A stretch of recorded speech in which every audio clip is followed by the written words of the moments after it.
కాంగ్రెస్ నిలవడం కష్టము.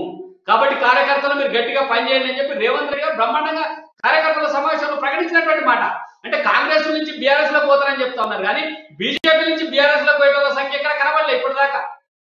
మరి దీన్ని ఎట్లా సమర్థించుకుంటారు మీరు? జిహెచ్ఎంసీ ఎలక్షన్లో మీరు చూడండి, ఆల్రెడీ దిల్సుకున్నారు సమయం మన కార్పొరేటర్ ఆల్రెడీ జైన్ కావడం, Hastinapuram corporator Bharatiya Janata party TRS పార్టీలో జైన్ అయ్యారు. అట్టేం sir, అస్తినాపూర్ corporator Bharatiya Janata party నాయకురాలు ఆల్రెడీ టీఆర్ఎస్ పార్టీ జైన్ అయింది. దేశం మొత్తం కూడా మీరు చూడండి, బీఎస్పీ సంబంధించిన వాళ్ళు కూడా జైన్ అవుతా ఉన్నారు. ఎంఐఎం పార్టీకి సంబంధించిన బీహార్లో 4 మంది ఎమ్మెల్యేలు ఉంటే వారు కూడా కాంగ్రెస్ అక్కడ ఆర్జీలో జైన్ అయినటువంటి పరిస్థితి. జాతీయ స్థాయిలో ఫుల్ మేట్ రాకపోతే జైన్ అవుతా ఉన్నారు సార్. మీరు చూడండి, జేడీఎస్ నుంచి కూడా మన బీజేపీలో పోయినటువంటి పరిస్థితి కర్ణాటక రాష్ట్రంలో. అంటే అంతటా ఫుల్ మేట్ రాకపోతే జైన్ అవుతున్న మాట వాస్తవం. కాబట్టి ఆ విషయాల గురించి మాత్రమే రేవంత్ రెడ్డి గారు ప్రస్తావించడం జరిగింది.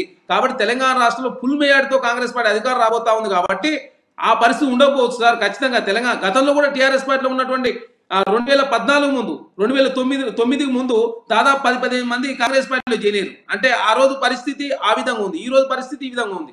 పరిస్థితులను బట్టి మారుతూ ఉంటాయి. రాజకీయాలు అనేది చాలా స్వార్థంతో కూడిన వ్యవహారం, ఖర్చుతో కూడిన వ్యవహారం. కాబట్టి కొంత ప్రలోభాలు లోబై అధికార పార్టీలో పోతున్నటువంటి పరిస్థితి, అది ఏ పార్టీలో ఉన్నా కూడా అదే పరిస్థితి కనబడతా ఉంది. తెలంగాణ రాష్ట్రంలో కావచ్చు, జాతీయ స్థాయిలో ఉన్నటువంటి చిన్న రాష్ట్రాల్లో కూడా అదే పరిస్థితి. బీహార్లో సంబంధించి పాశ్వాన్ గారి పార్టీకి సంబంధించిన వ్యక్తులు కూడా భారతీయ జనతా పార్టీలో పోయారు. మన మహారాష్ట్రలో శివసేనకు సంబంధించిన వ్యక్తులు షిండే గారి వర్గంలో పోయిన పరిస్థితి. ఇప్పుడు షిండే గారినే పక్కకు పెట్టే పరిస్థితిలో భారతీయ జనతా పార్టీ ఉంది. అంటే రాజకీయాలు అనేది భారతీయ జనతా పార్టీ వచ్చిన తర్వాత ప్రలోభాలకు గురి చేస్తూ వాళ్ళ కోసం, వాళ్ళ ఎంపీ సీట్ల కోసం భారతీయ జనతా పార్టీ ఏదైనా చేయడానికి సిద్ధంగా ఉన్నది. మీరు చూడండి సార్, మహారాష్ట్రలో నిన్న షిండే గారిని కూడా తప్పిస్తానికి, ఏక్నాథ్ షిండే గారు తప్పించి అజిత్ పవార్ గారిని ముఖ్యమంత్రి చేస్తానికి కూడా భారతీయ జనతా పార్టీ సిద్ధమైందని అర్థం చేసుకోవాల్సిన అవసరం ఉంది. తెలంగాణ రాష్ట్రం భారతీయ జనతా పార్టీ ముఖ్యం కాదు. మూడోసారి కేంద్రంలో మేము అధికారం రావాలంటే మాకు ఎంపీ సీట్లు కావాలా. మహారాష్ట్రలో పోయినసారి 40 సీట్లు వచ్చినాయి. ఈసారి కాంగ్రెస్ పార్టీ, శివసేన అదే ఎన్సీపీ కలిస్తే 40 కాంగ్రెస్ గెలిచే పరిస్థితి. సౌత్ ఇండియాలో దాదాపు 125 స్థానాలు ఉంటే 25 స్థానాల్లో మాత్రమే భారతీయ జనతా పార్టీ ఉంది. కర్ణాటక రాష్ట్రంలో 25 స్థానాలు గెలిచింది. కానీ ఈసారి సౌత్ ఇండియాలో భారతీయ జనతా పార్టీ 0. కాబట్టి ఈ అన్నిటి కవర్ చేసుకుంటానికి ఒక్కొక్క రాష్ట్రంలో ఒక్కొక్క ఎత్తుగడతో భారతీయ జనతా పార్టీ ముందుకు పోతా ఉంది.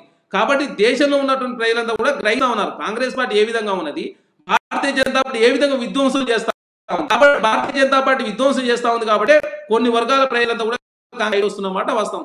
దానిలో భాగంగానే ఎస్పీ పార్టీ థర్డ్కి వెళ్ళిపోయింది, టీఎంసీ థర్డ్కి సెకండ్ ఓడిపోవడం జరిగింది. కాబట్టి జాతీయ స్థాయిలో పరిణామాలు మారుతా ఉన్నాయి. కాబట్టి తెలంగాణ రాష్ట్రంలో క్లియర్ కట్ గా కాంగ్రెస్ పార్టీ ఖచ్చితంగా, టీఆర్ఎస్ పార్టీ ఖచ్చితంగా ఓడిపోతా ఉంది, కాంగ్రెస్ పార్టీ గెలవబోతా ఉంది. భారతీయ జనతా